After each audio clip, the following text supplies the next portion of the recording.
In the biting chill of January 1066, England found himself, the kingdom, at a critical juncture. An ancient realm of rolling green hills and formidable stone strongholds stood on the cusp of being reshaped by the sheer will of ambitious men. King Edward the Confessor lay still in Westminster, and with his passing went the delicate equilibrium his rule had once held. In his wake, three formidable contenders fixed their gaze upon the English throne, like predatory birds. The atmosphere hung heavy with the aroma of damp soil, sweat, and the palpable tension of impending conflict. Sharp steel gleamed beneath a somber gray sky as a king received his crown. Alliances faced rigorous tests, and distant shores stirred with the low rumble of war talk. England teetered on the edge, not merely of gradual change, but of radical upheaval. And within this crucible of vying ambitions, the Battle of Hastings was destined to forge a new destiny. Picture yourself immersed in the stark cold of England in January 1066, where the winds themselves seemed to bear whispers of imminent disruption. The venerable King Edward the Confessor, whose life was defined by both deep devotion and a certain enigmatic quality, lay close to death. His quiet departure into the next life left behind not just a vacant royal seat, but a kingdom trembling on the precipice of disorder.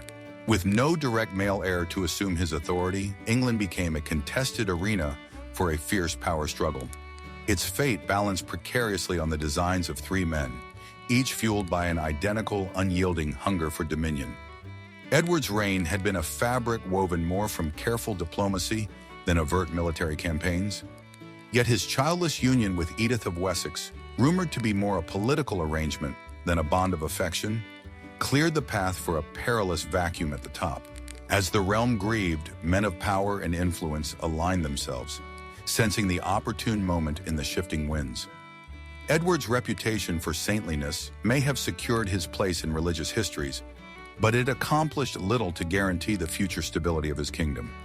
With his death, the corridors of power resonated with the footsteps of those eager to seize the English throne. Among these hopefuls stood Harald Godwinson, a man who understood the terrain of English politics with intimate familiarity. As the Earl of Wessex, he was more than just a nobleman. He was a crucial pivot point within the kingdom's power structure. Harold's claim arose not merely from personal ambition, but was seemingly validated by the dying king himself. A fleeting moment, whispered by some, yet dismissed as mere invention by others. Circumstances propelled him to the throne mere hours following Edward's last breath. An elevation marked by both pressing necessity and underlying skepticism. His swift coronation might have closed one chapter decisively, but it simultaneously opened the gates to conflict, as England's new king now confronted the shadows of opposition and distrust. Across the waters in Normandy, the steadfast William observed England's unfolding drama with intense focus, like a predator marking its target. His own claim to the English throne rested on assurances given and loyalty cemented during earlier, less complicated times when Edward had sought refuge in Normandy. William's resolve remained unshaken, his strategic plans meticulously laid. He embodied the very essence of Norman culture, infused with martial prowess and an unwavering drive for expansion.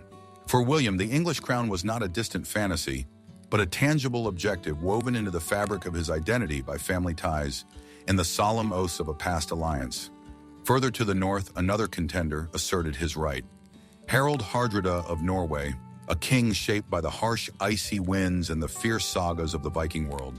To many, his bid seemed audacious, yet history had afforded him a connection through ancient treaties and wartime covenants. Hardrada viewed the English crown as both a valuable prize and a chance to rekindle the adventurous spirit of the Norsemen. His name commanded both fear and admiration. The Viking spirit, a legend that had grown brighter with every tale of conquest and martial renown. In this medieval landscape, power functioned as a potent, volatile force, sculpted by alliances as delicate as spun glass, and by the ever-present shadow of armed conflict. The absence of a direct heir served as a clear summons for every lord with aspirations toward English soil. Battles were not just probable, they seemed inscribed into the very character of the kingdom, where agreements held only as long as weapons remained sheathed.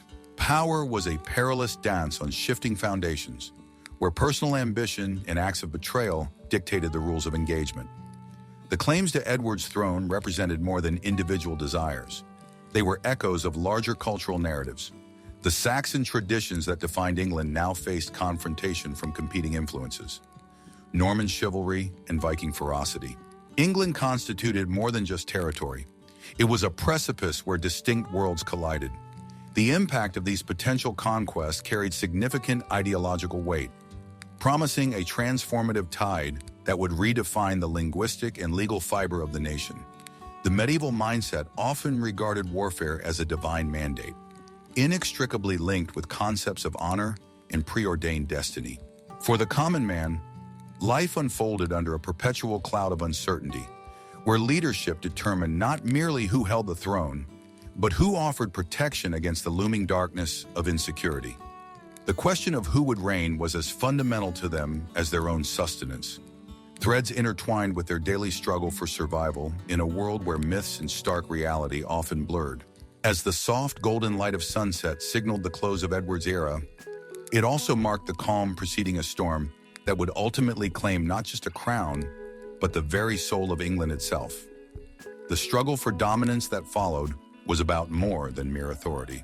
It was a complex blending of ancient cultures and individual destinies swirled together in a cauldron of ambition and conquest.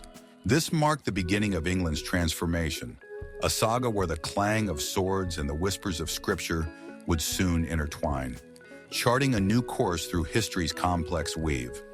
In the frosty dawn of January 5th, 1066, a palpable tension gripped Westminster.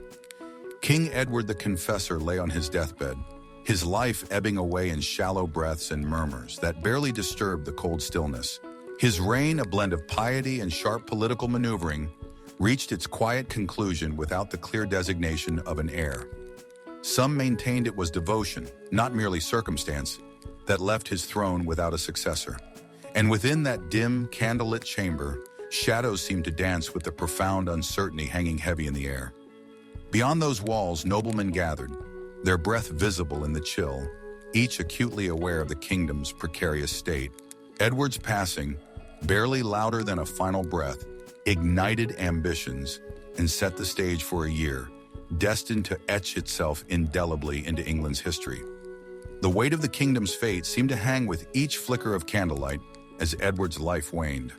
The death of a king seldom marked just the end of his rule, but the cessation of a lineage, one that had overseen England's growth from fractured smaller kingdoms into a unified realm. The Witan, the assembly comprising the nobility and clergy, stood ready to determine the realm's future. Yet their decision was certain to ignite a fierce and bloody contest as rival claimants circled like falcons awaiting their opportunity. In that tense atmosphere, a question rippled through the corridors. Who would assume Edward's crown? The answer, shaped by ambition and fate, would prove both swift and hotly disputed. Following Edward's death, Harald Godwinson's coronation occurred almost immediately, on January 6, 1066. As if fate itself urged events forward, Harald's ascent was as unexpected as it was rapid, giving rise to murmurs of controversy among the assembled nobility. To some, he was a shrewd opportunist, possessing the cunning of a fox. To others, he was a necessary bulwark against anarchy. Lacking royal blood, Harald was nonetheless a highly capable statesman and military leader, qualities that lent his sudden kingship a veneer of inevitability. His rule appeared to promise stability, a steady vessel navigating the storms of an unpredictable world. Yet across the narrow stretch of the Channel, William, Duke of Normandy, burned with resentment at the news. For him, Harold's swift coronation represented not only a political insult, but a deeply personal betrayal, as he believed Harald had pledged his allegiance to him during a visit to Normandy 2 years prior. Whispers circulated of oaths sworn on sacred relics, solemn bonds of faith and honor that Harald was alleged to have broken.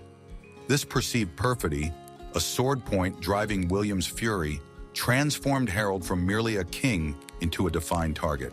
Thus began a chain of events that spiraled into a torrent of bloodshed, setting England on a course to reshape its destiny through the forces of conquest and ambition.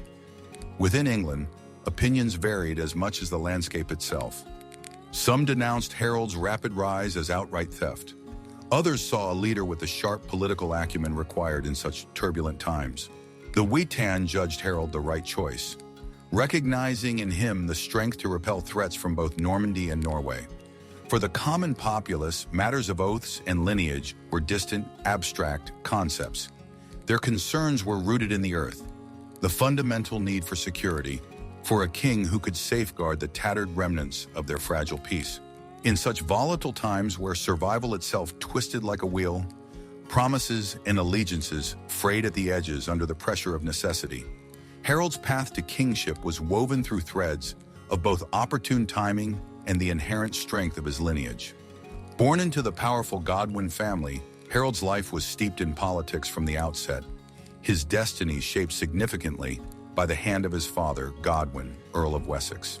Known for his strategic brilliance on the field of battle and his diplomatic skill in council, Harald had already left a significant mark long before claiming the crown. His reputation, tempered by the demands of Welsh campaigns, established him as a figure of reliability among England's nobility.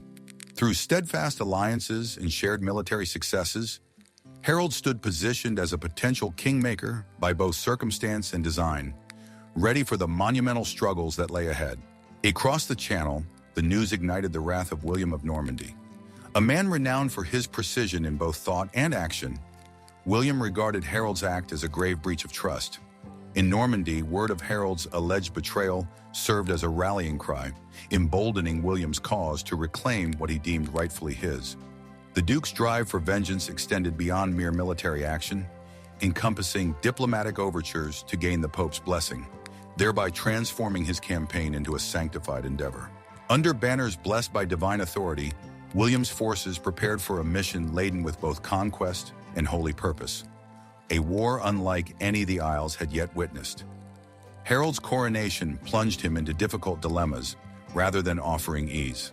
The twin threats from Normandy and Norway loomed large, demanding a king capable of fortifying borders while consolidating internal authority. Harald's immediate tasks involved reinforcing coastal defenses and solidifying alignments among the often unpredictable English nobility. While emissaries carried his messages across the shires, rallying support was crucial in anticipation of the impending martial storms. Yet beyond the realm of steel and banners, Harald's true struggle lay in navigating the perilous intricacies of power, where each choice held the potential to tip the balance of fate. England stood at a crossroads under Harald Godwinson's nascent reign, poised to face the crucible of destiny under the looming shadow of war. Harald Hardrada, known fittingly as the Hard Ruler, was no ordinary Viking king. His very name was sufficient to sow fear across northern Europe, a legend manifest in human form. His ambition for the English crown represented both a continuation of Viking aspirations for expansion and his personal quest for enduring fame. England beckoned with its promise of power and wealth, a coveted prize drawing not only claims but also Hardrada's formidable determination. Joining him in this bold undertaking was Tostig Godwinson, Harald's own brother turned antagonist, who brought with him not just a personal sense of betrayal, but an army of seasoned Viking warriors eager for plunder and prestige. The death of King Edward the Confessor had left a throne without a clear heir, creating an irresistible opportunity in a land rich with tales of fertile fields and treasures rumored to glint on the horizon. As Hardrada's longships cut through the sea's dark waves beneath the eerie glow of the northern lights, they carried with them ambitions writ large across the sky. Upon making landfall at the mouth of the Humber River, his forces, a relentless tide of iron and leather, poured onto English soil. The air crackled with the anticipation of conquest as dragon prows sliced through the mist, announcing their arrival with grim intent. Coastal settlements were caught unprepared as these unwelcome visitors swept through. The smell of smoke mingled with the morning dew as homes burned and villagers faced the sharp bite of axes and spears. The march inland left a trail of devastation. Strongholds crumbled, and the silence of defeat was replaced by the clang of steel and the anguished cries of the fallen. Nevertheless, this was more than mere savagery. It was conquest driven by an ancient rhythm, the invaders adhering to customs as old as the runes they wore. Their braided hair and fur-clad bodies spoke of the cold lands that had birthed them, moving with an efficiency that testified to their heritage. Meanwhile, Tostig urged them onward, his deep-seated vendetta against his brother fueling each step forward. Layer upon layer of betrayal added to the gathering storm. In the south, Harald Godwinson, newly crowned and vulnerable, faced the grim necessity of defending his realm. News of the Viking incursion served as a call to arms, a necessity that would see him undertake a legendary march from the south to the north of England, a journey of 200 miles accomplished in mere days. This was more than just a mobilization of forces. It was a Herculean test of endurance, challenging both flesh and will. Harold's men, driven by loyalty and love for their homeland, pressed forward, their voices a low murmur of steadfast determination against the rustle of leaves and the clatter of armor. Each step carried them not just closer to the enemy, but deeper into a defining saga that would culminate at Stamford Bridge, a confrontation where fear, weariness, and fervent spirit met on a grassy field. The morning of September 25th, 1066, dawned with deceptive tranquility. As Hardrada's forces prepared for another day, Harold's army arrived outside Stamford Bridge, their presence a swift retribution wrapped in loyalty. Caught completely off guard, the Vikings hastily formed ranks, but found themselves hemmed in by the River Derwent in an advancing English tide. The ensuing battle was brutal, the air alive with the clang of weapons and the cries of men locked in a struggle fit for epic tales. The Vikings' shield wall, a formidable defensive formation, buckled and swayed under the relentless pressure of English might. It was a contest not just of brute force, but of tactical acumen, as Harold exploited his strategic advantage against an unprepared foe. Amid this chaos, history itself was woven into legend as warriors lived and died on that bloody field. Among the fallen lay Harald Hardrada, a spear thrust ending his saga with a quiet finality that spoke volumes. His demise was not just the fall of a leader, it was the extinguishing of a myth. The Norsemen, stripped of their guiding beacon, faltered, their courage adrift without Hardrada's steady command.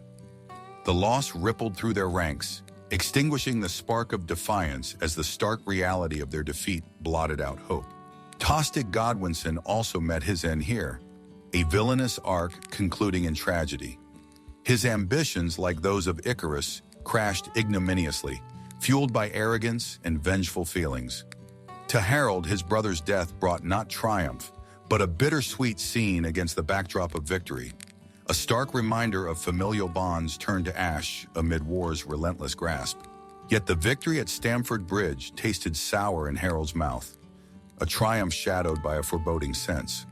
The battle had drained his forces, leaving men weary and battered, their ranks severely depleted. While the fields bore witness to a hard-won victory, another significant threat loomed. A storm brewing across the Channel, embodied by Normandy's Duke William. Harold's relief was short-lived. His warriors, triumphant yet exhausted, faced the immediate reality of another conflict. Unable to savor a moment of peace amidst the muted cheers of celebration in the north, England bore the scars of the Viking passage. Villages marred by fire faced the grim task of rebuilding among ash-covered ruins, with tales of terror lingering as stark reminders of their vulnerability. Even as life slowly resumed, whispers of new dangers rippled from the south, a Norman menace casting a long, ominous shadow. Harold, acutely aware of the ticking clock and burdened by the weight of expectation, prepared for yet another clash. With patience worn thin and the kingdom on the verge, he awaited his next trial. William's impending arrival meant destiny was drawing its fateful breath as history prepared to write another chapter. The year 1066 unraveled a sequence of unexpected events, weaving a tapestry that would forever alter the landscape of England. King Edward the Confessor, whose reign had once brought a degree of calm, left his throne unattached to a single clear heir.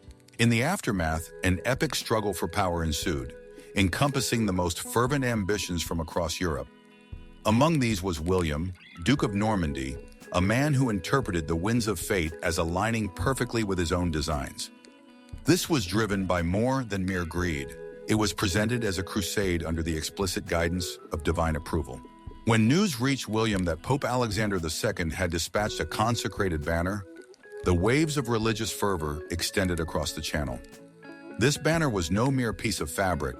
It was a powerful magnet, drawing men from every corner of Europe, into a cause framed as a celestial mandate. Wheels turned in William's mind. The papal endorsement draped his ambitions in a shroud of holiness, elevating a conquest of earthly realms to something approaching saintly endeavor. Such overt piety was compelling, a siren call promising not only land and glory, but also a profound sense of purpose divinely ordained. The ranks of his army swelled, a blend of fierce warriors and devout believers, allured by the dual promise of material reward and spiritual righteousness. The medieval world was steeped in superstition and faith, where relics like the papal banner inspired warriors to acts of valor seemingly beyond their normal limits. Yet William understood that religious fervor alone would not suffice. The brewing invasion required an army formidable enough to confront England, a nation toughened by its recent conflicts. Gathering soldiers from Normandy and as far afield as Brittany, Flanders, and Italy, he forged a diverse force of seasoned fighters, each drawn by accounts of Anglo-Saxon wealth and the conviction of fighting for an eternal cause. For this monumental undertaking across the Channel, William orchestrated not just a fleet, but a spectacle of medieval theater. With ships specifically designed to navigate those often turbulent waters, smithies echoed with the rhythmic hammering of nails into wooden hulls, bringing to life a veritable floating city. Armed and prepared, the English remained largely oblivious to William's storm gathering across the water, preoccupied with their own internal turmoil. Power had shifted ominously with Harald Godwinson's rushed coronation following Edward's demise. Edward had left a kingdom plagued by internal dissent. Rivals nursed long-standing grievances, fracturing unity and creating openings for William. While Harald moved north to confront the Viking Harald Hardrada, the southern regions simmered with their own conflicts and shifting allegiances among powerful men. As William's forces assembled, nature seemed to play its own cunning game, conjuring unpredictable winds and tempests that sowed seeds of doubt. Trapped within Norman ports, days stretched into weeks as William and his men grappled with the frustrating delay. The very sky seemed to conspire against them, testing their resolve. But in the waiting, strength was tempered, much like steel in a furnace. The men drilled, their idle moments transformed into cohesive military readiness under a single banner, while Harold's troops languished, stretched thin across England's rugged expanse. Frustration eventually yielded to a certain revelation. In those periods of perceived stagnation, William's army emerged ultimately more honed and prepared. When the winds finally relented, the Channel's waves carried not just armaments, but a sight designed to command both awe and fear. William's armada, silhouetted against the horizon, announced to the world the birth of something truly formidable. Norman knights and infantry, their armor glinting under the low autumn sun, presented an awe-inspiring force as the papal banner led their procession. It was an overture to conquest, a message scripted in both divine authority and military might. As they disembarked at Pevensey, the land itself seemed to bear witness to a changing epoch.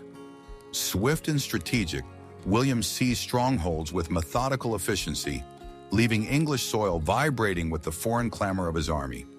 These were not merely the footsteps of an enemy, but seismic shifts portending the transformation of the island nation.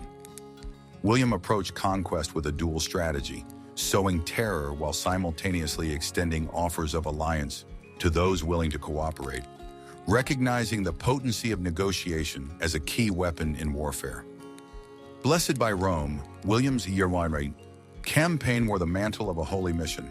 He wielded his papal backing as both a protective shield and a pointed lance, not only dispelling doubts about his motives, but also forcing Harold into a difficult moral predicament. Their conflict transcended mere mortal battle lines. It was an ideological clash sanctified by celestial decree, a confrontation where blades met beliefs and ambitions were framed as sacred creeds. When October dawned, with its mists rising over the Sussex coast, these lands did not anticipate tranquility, but a tempest steadily gaining force. Ever present, William's arrival portended not just a temporary occupation, but a cultural transformation that would echo through moors and meadows. As Normans began to build upon Saxon foundations, roles and identities were in the process of being fundamentally reinvented. A symphony of foreign tongues and initially perplexing customs merged and clashed. This war, however, veiled in holy dedication, was at its core a narrative of profound personal ambition, where William sought to etch his name into the immortal legends spun by bards and scribes. The stakes soared beyond crown and country. The very essence of legacy was condensed into this pointed crusade, a tale unfolding through audacious endeavors. Each step taken was not merely an advance into battle, but an inscription into history's relentless annals. As autumn's frost crept in and the curtain rose for the Battle of Hastings, the stage set was not one defined solely by genealogy, but by the looming chronicle of a nation's rebirth. Under the shadow of this climactic conflict, armies converged, but the tide had already begun to turn towards a Norman ascendancy. Here on this soil, resisting the seemingly inexorable march of fate, the destiny not just of England, but of the entire Middle Ages trembled on the brink. Following the triumphant yet utterly exhausting victory at Stamford Bridge, Harald Godwinson's army found itself in a state of profound weary depletion. The arduous 200-mile march to quell the Viking threat, led by the formidable Harald Hardrada, had sapped their strength and battered their morale. These soldiers craved desperately needed rest and a moment to recover before facing yet another monumental challenge. However, rest was a luxury they could ill afford, for news of William of Normandy's imminent invasion bore down heavily upon them. Harold confronted a perilous dilemma: risk granting the Normans valuable time to establish their position, or gamble on a rapid, forced march southward to engage them before William could fully consolidate his landing. In the north, the air remained thick with the echoes of exhaustion and the scent of burnt timber. Yet there was also a faint undertone of fierce resolve, a reminder of the shield wall's strength that had served them so well at Stamford Bridge. Harold's choice to move south seemed impulsive, yet it was undeniably strategic, a decision tempered by the brutal urgency inherent in medieval warfare. His army, despite their fatigue, pressed on, buoyed by their recent success. The urgency was palpable, as if every step taken was a ticking clock, with the fate of the realm hanging in the balance. Meanwhile, southern England braced itself for William's landing. The south was gripped by palpable anxiety. Rumors of William's arrival at Pevensey spread like wildfire, igniting both fear and determined resistance. Locals watched with bated breath as William methodically began constructing fortifications, undeniable projections of power and clear intent. This was not mere raiding, it was the deliberate, methodical work of conquest. The South resonated with cultural tensions. The unfamiliar sounds of French mingled with the familiar, earthy tales of England. William's strategy proved chillingly effective, scorching the land to deny potential provisions, while simultaneously filling the air with the sharp, acrid tang of smoke. The anticipation was almost suffocating, and the very ground seemed eager to drink the blood that history's outcome demanded. Harold wrestled with his own strategic quandary: conserve his forces and defend, or boldly attack with an army already worn down. Such decisions exemplified the harsh immediacy of his era. His leadership was forged in such crucibles, surrounded by advisors who either urged caution or championed aggressive boldness. Determined, Harold opted for the latter, perhaps underestimating the heavy toll this decision would yet exact upon his men. The decision felt not only necessary, but implacable, showcasing Harold's willingness to gamble in the eyes of an uncertain history. As the Norman threat swelled by the day, he called his remaining forces to London, ever the heart of a burgeoning medieval England, assembling what strength he could possibly muster. The city's streets bustled, vibrating with the chatter of anticipation and the heavy weight of armor and weaponry. They were still processing the victory at Stamford Bridge, even as they braced themselves for the inevitable confrontation to come. The looming presence of William's forces necessitated swift assembly and reinforcement of the capital's defenses, mirroring the anxious heartbeat of the medieval city. Bells tolled endlessly, resonant icons of their era's devotion, ringing out both solace and challenge. The journey south was grueling. Each step was imbued with memory, stories shared around campfires, the flickering flames highlighting the edges of hope and fear. The soldiers' feet pressed into the earth, their grim purpose echoing through the grunts of exertion, dragging a tide of inevitability behind them. Despite their king's leadership and the camaraderie forged in battle, Exhaustion began to set its camp in tired muscles, loosening the otherwise steely resolve that marked England's destined stand.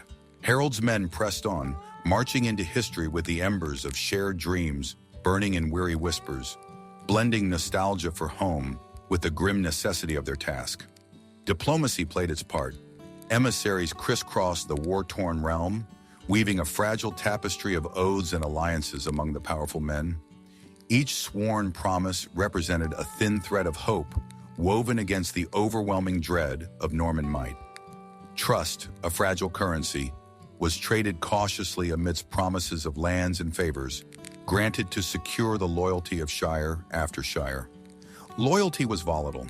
Everything rested on Harold's ability to harness this allegiance swiftly, to shield the future he envisioned for his kingdom. Leadership was more than mail armor and rallying calls. It was the intangible art of weaving lineage into the steely resolve needed to march ever onwards. Through tales of valor and legacy, Harold sought to reignite the core of his army's devotion, intertwining ancient narratives with the very real need to confront William's perceived prowess. Each assertion of ancestry aimed to inflame spirits and fortify weary bodies, a defiant stand against the erosion of morale in the face of autumn's chill. The symbolism intensified, embodying the ethos of those kings who came before them and those unblemished by foreign ambition, and so onwards to Hastings, where the final decisive clash would echo across time, a convergence of English hearts and foreign steel. The ancient roads, resilient beneath the soldiers' boots, carried their secret burdens toward destiny. Each mile whispered of the past, stories of sacrifice and glory, promising a new chapter to be carved in blood and stone. As they approached, a telling silence fell, as if Hastings itself held its breath in anticipation. Here would unfold the harsh irony and profound impact of life's strange, unpredictable dance. On this field, where the unique cadence of medieval English resolve met its ultimate trial under the vast witnessing sky. As the dawn of October 14th, 1066, broke over the Sussex hills, two formidable armies stood poised on the brink of making history. The English forces, led by King Harald Godwinson, had secured a strategic position atop Senlac Hill. Their defensive shield wall, a testament to centuries of English warfare, stood ready. Armed primarily with spears and axes, their shields interlocked with rugged precision, these men served as the bulwark of a kingdom, their resolve as unyielding as the timber and iron that guarded them. Across the field, the Normans under Duke William of Normandy prepared to advance. Their army, a highly disciplined composition of knights, infantry, and archers, formed a finely woven tapestry of lethal intent. Mounted knights, imposing figures in their polished armor, stood ready to unleash a fury honed through rigorous training. William's banner, fluttering in the breeze, carried the papal blessing, a visible merging of divine favor and earthly ambition, adding a layer of spiritual consequence to a mortal conflict. When the signal was given, the Normans advanced, the thunder of hooves echoing like a storm breaking upon the shore. Their cavalry, lances set for impact, aimed to shatter the Saxon line, but the shield wall held firm with grim determination. English axes rose and fell with brutal efficiency, each swing a testament to their fierce resolve. Amidst the brutal cries of combat, arrows arced overhead, a deadly rain that nonetheless failed to break Harold's staunch defenders. The chaos of battle was punctuated by the jarring clash of metal, the anguished cries of the wounded, and the relentless grinding sounds of warfare, an orchestra of destruction in the ageless contest between order and violent chaos. Yet the Saxons, driven by the fundamental imperative of defending their homeland, refused to yield their ground. Their wall was more than just a physical barrier. It was a powerful symbol of their unity, absorbing assaults with stoic resilience. As Norman cavalry continued its waves of attack, the English shield wall stood unwavering in the face of annihilation. Individual acts of profound valor emerged from the fray, knights and foot soldiers alike finding within themselves a deep, primal reserve of heroism. Even as sporadic breaches occurred, the English responded with fierce vigor, reinforcing gaps with unyielding tenacity. The battle was as much a brutal test of raw endurance as it was of martial skill, a grim reality where strength alone proved insufficient, a stark testament to the timeless, unforgiving dance of war. Recognizing the futility of a continued frontal assault, Duke William formulated a new strategy. Understanding the Saxons' strength but also their inherent limitations, he adapted his approach with cunning precision. The Normans initiated a methodical assault utilizing archers and infantry to gradually weaken the Saxon fortitude before committing the cavalry again. With this revised plan, Norman tactics shifted. Arrows darkened the sky, aimed specifically at breaking the cohesion enforced by the shield wall.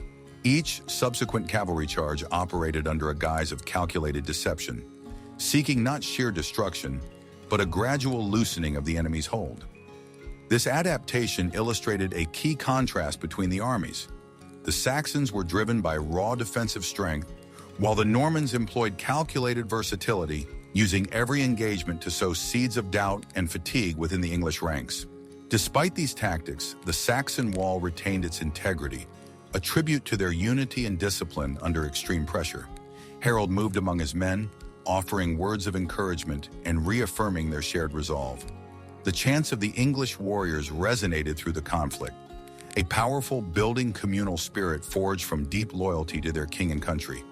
However, the relentless, grinding nature of the battle began to take its toll as noon stretched toward afternoon. Profound fatigue seeped into weary limbs. Armor grew unbearably heavy, and shields began to show visible signs of the relentless ordeal they were enduring. The Saxon line faltered not from a lack of will, but from sheer crushing exhaustion. A battlefield truth even the most gallant could not outrun indefinitely. Sensing a critical opportunity, William pressed his advantage, intensifying the Norman onslaught to prevent any chance for the Saxons to regroup and recover. Among Harold's most loyal followers were his brothers, Leofwine and Gurth, who fell at the height of the fierce fighting, their deaths striking a blow deeper and more painful than any physical wound could inflict. The loss resonated powerfully through the English lines, compounding the physical strain, but also igniting a desperate, vengeful fury. Harold, resolute in the face of this personal tragedy, rallied his surviving warriors, their cries mingling with the sorrow-turned-valor that defines so much of their shared existence on this field. Overshadowing all, the battle's progression felt intertwined with the very threads of fate and destiny. Both Saxons and Normans imbued the chaotic melee with elements of spiritual belief. Each powerful thrust of a spear and every precise parry of a blade seemed linked to notions of divine favor. For warriors on both sides, victory carried an implication beyond the tangible gain. It was seen as a testament to unseen forces at work on this pivotal October day. The Saxons, anchored by a belief in their sacred duty, clung to tradition as the bedrock of their faith and resolve. Across the opposing lines, the Normans bore the potent symbolic weight of the papal banner, strengthening their cause with an aura of celestial decree. Within this brutal crucible of conflict, individual acts of bravery surpassed conventional expectation. That day witnessed English and Norman fighting men alike rise to perform legendary feats of arms. Saxon defenders repelled charges with a defiance that seemed almost supernatural, while Norman knights, fueled by raw courage, sliced through defenses. It was a vivid reminder that valor could indeed transcend the confines of mere human mortality. Amidst this violent clash, William recognized the critical need for sharp cunning over brute force alone. His strategic decision to execute a feigned retreat revealed an acutely astute tactical shift, successfully drawing the Saxons down from the secure advantage of their hilltop stronghold. The subsequent Norman counterattack proved a masterstroke, a maneuver written clearly in the unforgiving language of battlefield deceit. It was a dramatic reversal that twisted chaos into a decided advantage. Ultimately, Hastings was far more than a simple battle. It was transformation made manifest, a story of conquest laced with remarkable resilience, a moment where an ancient world yielded to the seemingly inexorable pull of fundamental change. If this intriguing glimpse into a slice of medieval life sparked your curiosity or perhaps turned your stomach a bit, consider giving us a like. And if you find yourself craving more gritty tales from history's darker corners, hit that subscribe button for Medieval Grime. We serve our history smoked, salted, and with a definite touch of cheeky irreverence. Thank you for tuning in. Stay grimy, men, and we will catch you next time by the fire. In the swirling pandemonium of the battlefield at Hastings, strategy reigned supreme. William of Normandy, a highly seasoned tactician, faced a truly formidable obstacle: the English shield wall. This defensive formation, composed of interlocking shields and resolute fighting men, held remarkably firm against numerous direct frontal assaults. The inherent high ground advantage held by the English only further solidified their already strong position. Yet as the sun arced higher across the sky, William grasped that brute force alone would be futile against such a resilient defense. A fresh approach was urgently required, one that demanded a deep understanding of human nature itself. Thus, the tactic of the feigned retreat was conceived and executed. By simulating a hasty flight, William and his forces expertly tapped into a primal human instinct, the powerful urge to pursue a retreating enemy. With a carefully calculated gamble, he sought to unravel the tightly woven English defense. As the Norman cavalry turned their backs, deliberately feigning retreat, the English, buoyed by a surge of perceived victory, broke their ranks to chase. It was a moment of exhilarating but ultimately illusory triumph, one that instantly shattered the vital cohesion of their shield wall. What had previously stood as a united front now fragmented into a desperate collection of individuals driven forward by adrenaline and the tantalizing prospect of utterly routing the Normans. The rugged landscape echoed with the raw cries of men, and the stony ground beneath their boots became treacherous underfoot. William observed from a distance, his shrewd gaze constantly calculating the unfolding situation. The breaking of the shield wall was not just a lapse in discipline, it was a critical opportunity, and he seized it with audacious flair. As the Normans pivoted, their supposed retreat dissolved seamlessly into a ferocious rallying counterattack, completely transforming the battle's dynamics. The English shield wall, which had moments before been an emblem of steadfast defense, crumbled under the force of this renewed assault. The housecarls and ferdmen, staunch defenders of their king and homeland, found themselves suddenly exposed and vulnerable. Their ranks scattered across the Senlac Hill. The heavy metallic tang of blood mingled with the earthy scent of churned soil, as the English, now out of their crucial formation, faced the disciplined, devastating onslaught of the Norman knights. It was a masterclass in battlefield psychology.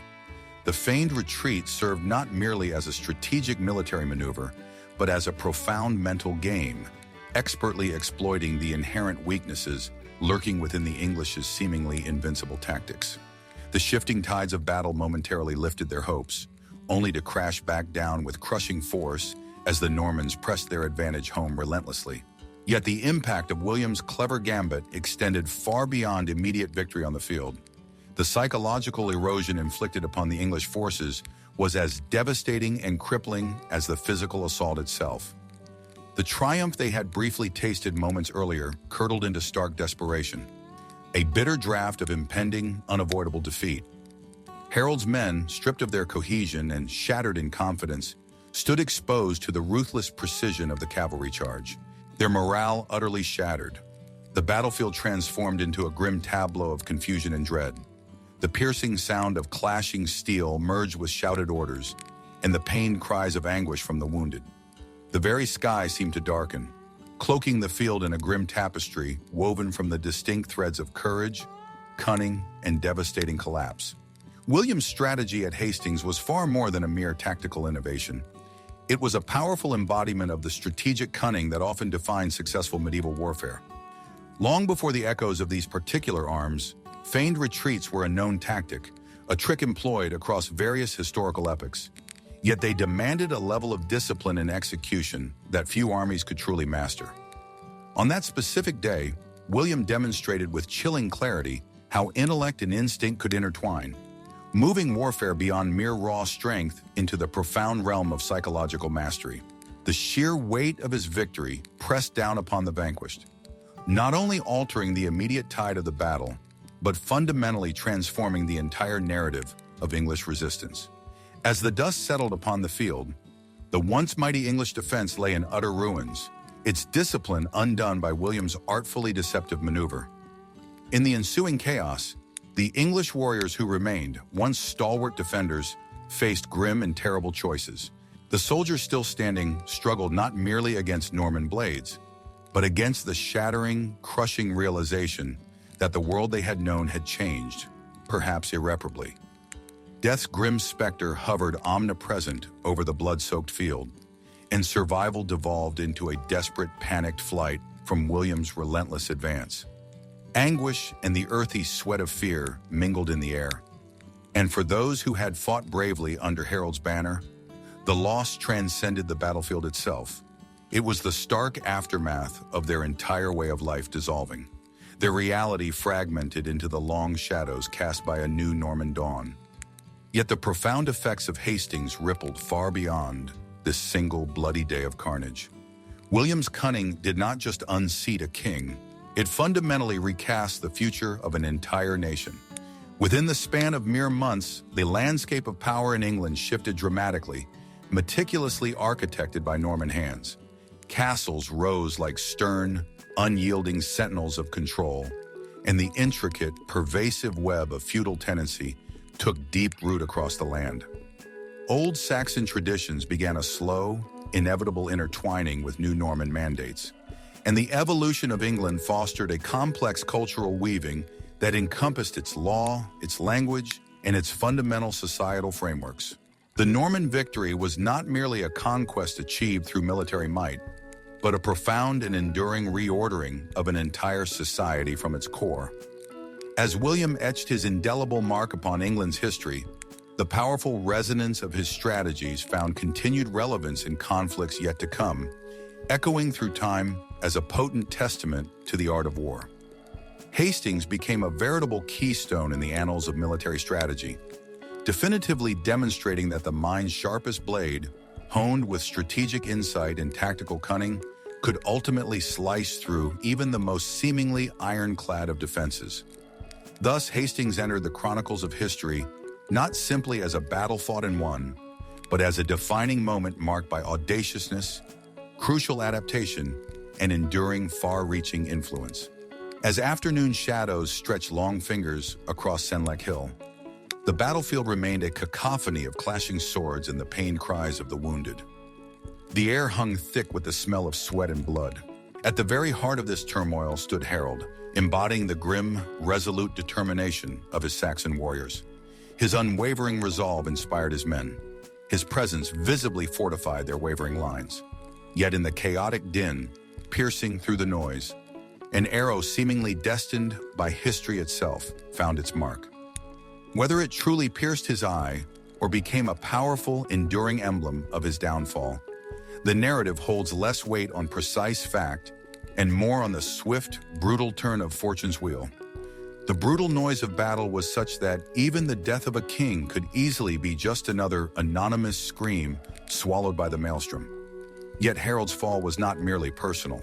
It was a devastating shudder that rippled instantly through the ranks, shaking the very core foundation of the English defense. In this surreal melee, time blurred and stretched oddly. Chroniclers, their memories touched by legend and the inevitable distortions of time, would later sing of a noble fatality, etched permanently into the annals of folklore. Amidst the relentless onslaught, Harold's agony likely went unseen, a ghostly whisper lost amidst the deafening din of combat, echoing only later through songs of bravery and tragic fall. His brothers Gurth and Leofwine stood with unwavering, fierce courage by his side, undeterred by the grim specter hovering over the battle, bound by ties of blood in the code of honor. Their presence visibly reinforced the Saxon spirit, even as the end loomed ominously. They fought on with an antique pride and relentless loyalty. Their final stand became a roaring hymn to familial allegiance as the sun began to set on an entire era. Their deaths, sacrificed on the altar of history, captured the inexorable force of fate closing in. Their swords sang a tragic symphony of desperate resilience against the swelling, relentless tide of Norman cavalry that tore through hope and defiance alike. With each swing, they etched themselves into the very soil of the battlefield. Their legacy, a spectral warning carried by the winds of a fundamentally changing world. And when the shield wall finally collapsed, it signified far more than just a tactical military failure. It heralded the literal unmaking of a nation's defense. The once formidable line of defense crumbled, its warriors suddenly bereft of their king's vital guiding light, As fear replaced solidarity and chaos reigned supreme. Harold's demise cast a long, devastating shadow across the English force. Doubt began seeping insidiously through their ranks as the ancient, resilient fabric of Saxon strength unraveled thread by thread. The gravitational pull of the old guard shattered, and with it, the unity that had held firm against the Norman onslaught dissolved completely. The sound of splintering wood and the heavy collapse of shields mirrored the breaking of the warrior spirit, leaving them exposed and utterly vulnerable. Soon the battlefield's dominant roar shifted, and the triumphant shouts of the Normans gave way to the mournful, ragged cries of retreat from the English. The deadly zing of arrows yielded to the sounds of weary resignation as survivors voiced the profound noise of despair. The sounds of conflict morphed into an orchestra of chaotic retreat, where the sharp clash of arms turned into the desperate clatter of discarded weapons. Footfalls that had once marched with resolute purpose now scrambled in disarray, driven solely by blind panic. Against this grim backdrop, the battlefield transformed from a theater of desperate resistance into one of overwhelming sorrow. Its blood-soaked walls recorded the chilling shift from potential glory to utter ruin, encapsulating a requiem for a kingdom's lost independence. The echoes of defeat lingered heavy in the air, each mournful clang of steel a testament to profound despair. With the Saxon leadership utterly gutted, the army teetered uncontrollably on the brink of complete disarray. Harold had been the vital linchpin, his reign the crucial scaffold that had held the Saxon realm together. Its disintegration scattered the dreams of a sovereign, independent England into the winds of change. The king's death sent ripples of consequence far beyond the immediate battlefield. This moment heralded not just the definitive end of his reign, but the stark closure of an entire era. Anglo-Saxon rule was brutally relegated to memory. The dynasty that had pulsed through England's veins for centuries was wiped away in an instant, leaving the future adrift in profound uncertainty. The unfurling Norman banner swept the remnants of Saxon glory decisively aside, reshaping the kingdom with each calculated, deliberate step taken by the conqueror. Castles began to rise. Law and language started to fundamentally morph. England, once seemingly steadfast in its traditions, began its irreversible transformation under Norman hands. Yet the echoes of Harold's life and ultimate loss reverberated, defying this simple passage of time. His story, a poignant requiem of a noble struggle fought and lost, remained woven into the cultural fabric of the nation. His brief reign became immortalized in song and chronicle. Much like the legendary Arthur, Harold endures as a powerful symbol of resistance, a whisper carried through art and history, asserting the underlying resilience of Anglo-Saxon endurance. He persists as a vessel of poignant nostalgia, his story an echo of a past that continues to subtly tint the present and future. Even as the battle's dust settled, Senlac Hill bore silent witness to the vital seed of transformation that had been planted there. Language, governance, architecture, all would be profoundly reshaped by Norman influence, yet simultaneously steeped in underlying English nuance. As echoes of ambition and destiny collided on that field, Harold's dream, though utterly shattered in battle, persisted in the stories told by firelight in the years and centuries that followed. The powerful echoes of 1066 entwined with modern English identity, charting a unique path through history's fluid, ever-moving continuum. Each retelling, each remembrance, ensures Harold's story continues to linger in the soul of England, a spectral beacon reminding men of what was and hinting at what was yet to come. As the sun finally dipped below the horizon on October 14th, 1066, the field of Hastings fell silent, blanketed now with the grim remains of a fierce and bloody clash. For William of Normandy, victory signaled not an ending, but a monumental beginning. He fully comprehended the daunting task that lay ahead, to solidify his rule over a land that felt both strangely alien and yet eerily familiar. The surviving English nobles had scattered, their allies silenced, leaving behind towns and villages that echoed with profound grief and uncertainty. Yet, William left absolutely nothing to chance. Hastings was merely the prologue to a much larger, more complex conquest, a methodical, pervasive transformation requiring the strategic might of Norman strongholds rising like forbidding guardians over England's lush terrain. Where once community and kinship had largely governed local affairs, now stood stark, imposing stone sentinels. These castles were overt symbols of unyielding control and palpable foreign dominance. Unlike the simpler English earth and timber forts, these stone giants were engineered specifically for total dominance, functioning simultaneously as military outposts, administrative centers, and ominous, constant reminders of Norman supremacy. Within these formidable walls, the alchemy of English and Norman life began to churn as the old ways met harsh new mandates prescribing feudal obligations, an utterly foreign notion to the English peasants who suddenly found themselves subjects in their own homeland under a foreign lord. William was no idle conqueror. His relentless grip extended far beyond the castle ramparts. At the point of his sword, lands were systematically retitled, uprooted forcibly from Saxon hands, and generously bestowed upon his loyal Norman lords. This was not a simple victory march. It was a relentless reshaping of the very land, the livelihoods tied to it, and the legacies that defined its people. Old landholders were summarily replaced with the men who had fought and bled by William's side at Hastings and elsewhere, their deeds richly rewarded with vast estates commandeered through conquest. Their loyalties were thus secured not just through service, but through land and the establishment of new Norman lineages. Discontent smoldered fiercely just beneath the surface, fueling sporadic uprisings from Northumbria to East Anglia, which William crushed with an unwavering, brutal hand, leaving scorch marks on the English psyche that spoke of inevitable surrender and submission. Yet William's true mastery lay in his ambitious drive to tax, control, and administer this newfound dominion with relentless precision. The meticulous creation of the Domesday Book in 1085 stood as a powerful testament to the absolute reach of his rule. No corner of the realm was too remote, no small plot of land too inconsequential to escape its meticulous, all-encompassing gaze. To the Anglo-Saxons, this Day of Judgment book signified far more than a simple ledger of holdings.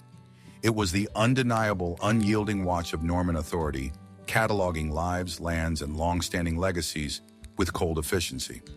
Recorded within its pages were not just the physical holdings, but in a sense the very soul of England's transformation, an unblinking, comprehensive chronicle of conquest, casting a long, oppressive shadow over a subjugated society. Insightful as any sharp sword, the Domesday Book cemented the triumph of Norman order, a blend of administrative acuity and the enduring, far-reaching grasp of conquest. But castles and detailed records were by no means the only tools of this pervasive transformation. The conquerors systematically introduced their language and law, weaving both inextricably into England's fabric with every decree issued and every legal ritual enacted. French and Latin gradually supplanted Old English as the languages of power and governance, seeding confusion and exclusion among the common folk who did not understand the new tongues.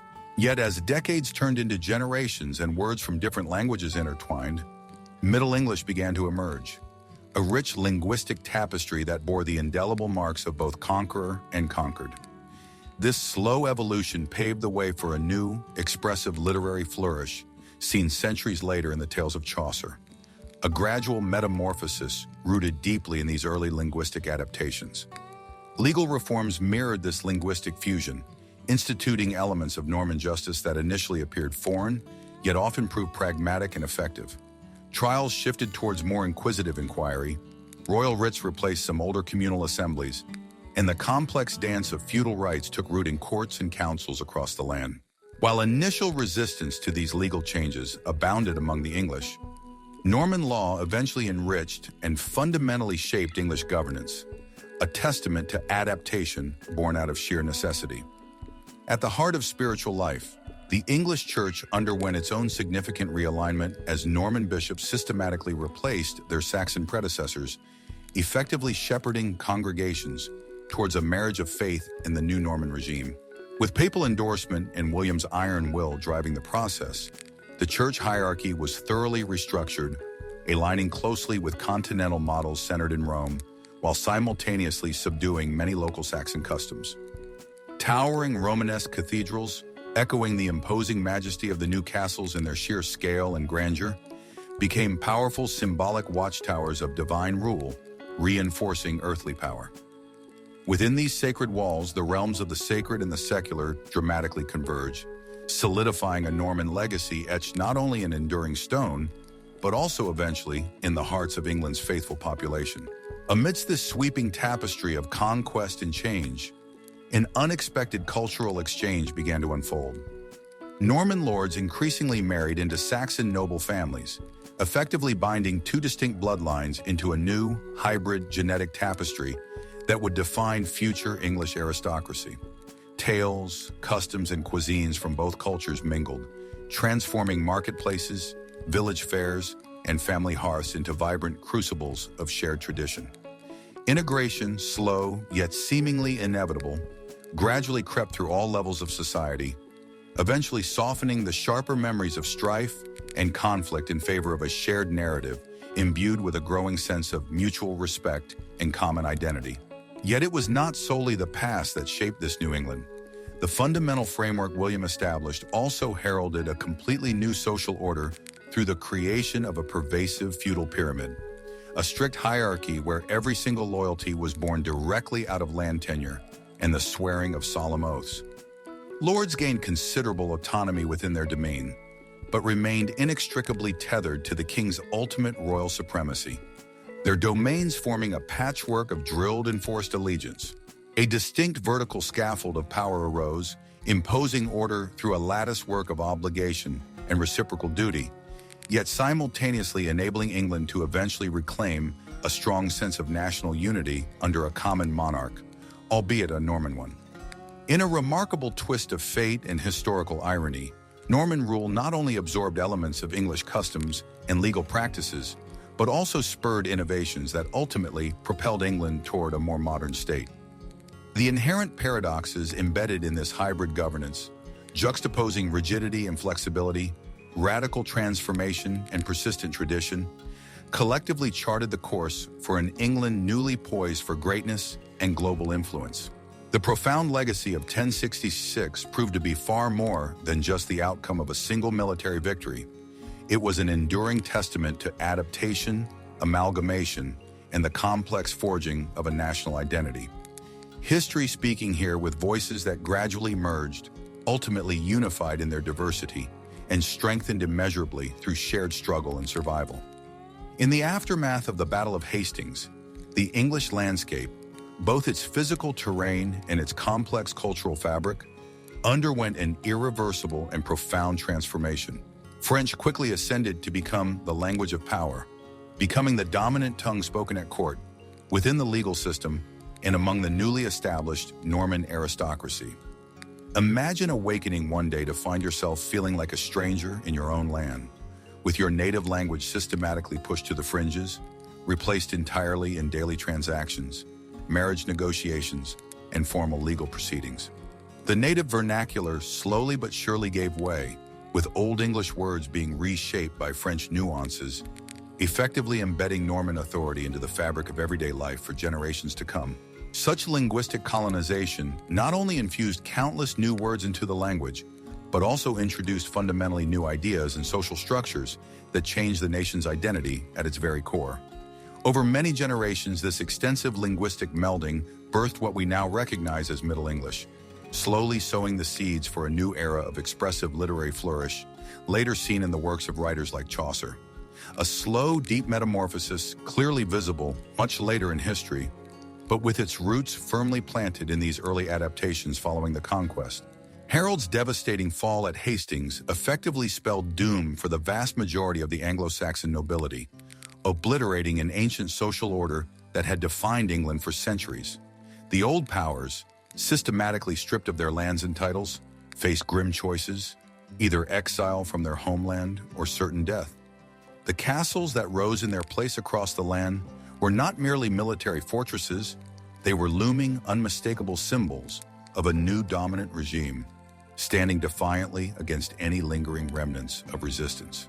Without strong native English leaders capable of rallying effective opposition, the Normans systematically restructured governance and law, with ecclesiastical leaders appointed by the king often echoing their Norman counterparts in secular authority. The Domesday Book, that great, comprehensive ledger of land and power, stands perhaps as the most enduring and potent symbol of this new order. A meticulous audit of resources across the entire kingdom, effectively converting military conquest into detailed, systematic administrative control. The Norman footprint etched itself indelibly into the hills and valleys of England with the construction of castles, imposing bastions of strength and centers of administration. These formidable stone structures signified Norman vigilance and omnipresence, serving as the key centers where taxes were levied, justice was dispensed, and laws were rigidly enforced. Each stone edifice, often strategically located on the sites of former, simpler Saxon strongholds, effectively redefined history by merging the past with an unequivocal, undeniable sense of new, permanent rule. William's radical reshaping of land ownership fundamentally rewove the fabric of loyalty and power across the realm. Vast tracts of the English countryside were generously bestowed upon his loyal Norman followers, deeply entrenching a feudal system that tied the ownership of land directly and irrevocably to the king's will and authority. By deliberately scattering these land parcels across different regions, William maintained centralized control, effectively denying any single noble the concentration of power and resources needed to mount effective resistance against his rule. This comprehensive reorganization did far more than simply redistribute property. It effectively was a complex feudal web that bound nobles into a strict hierarchy of allegiance to the crown, shaping the very nature of the English aristocracy for centuries to come. Meanwhile, the Domesday Book, completed decades later, definitively declared the full, precise measure of the Norman grasp over the land and its people. Far more than just a simple audit, it legitimized the conquest on paper, meticulously cataloging every scrap of land, every resource, and in essence, every soul under royal command. This ledger is not just a symbol of Norman supremacy, it indexes a fundamental turning point in English history, documenting the transition from Saxon to Norman ownership and control, committing the reality of conquest to parchment with a sense of finality that echoed across centuries. Beyond the reshuffled nobility, the new Norman aristocrats systematically embedded their own culture deeply within England, with norms of grandeur, ceremony, and strict social hierarchy supplanting many older Saxon traditions. This fusion was initially jarring and often met with resistance, a mingling of bloodlines achieved through calculated political marriages, blending Norman culture with existing Saxon roots while simultaneously ensuring Norman dominance remained intact. Over time, however, this inevitable intermingling laid the crucial groundwork for the emergence of a new ruling class that was resilient, adaptable, and eventually uniquely English in its identity. In the realm of governance, Norman influence etched a lasting legacy within English law, successfully blending existing Saxon customs with more orderly, centralized Norman legal systems. The gradual development of feudal courts eventually simmered into the foundation of the common law tradition, a system that became increasingly centralized and woven with principles of fairness and consistency to which a just king ideally aspired. Concepts like trial by jury began to take hold, gradually easing out more variable local practices in favor of a standardized system of justice administered consistently across the land.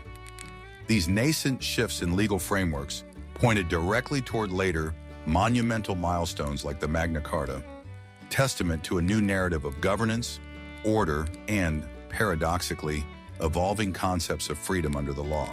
Yet these profound changes transcended the purely mundane aspects of law and administration. Architecture dramatically soared, with imposing Romanesque structures springing from the earth, echoing later in the soaring spires and robust buttresses of Gothic cathedrals. These new structures served dual purposes.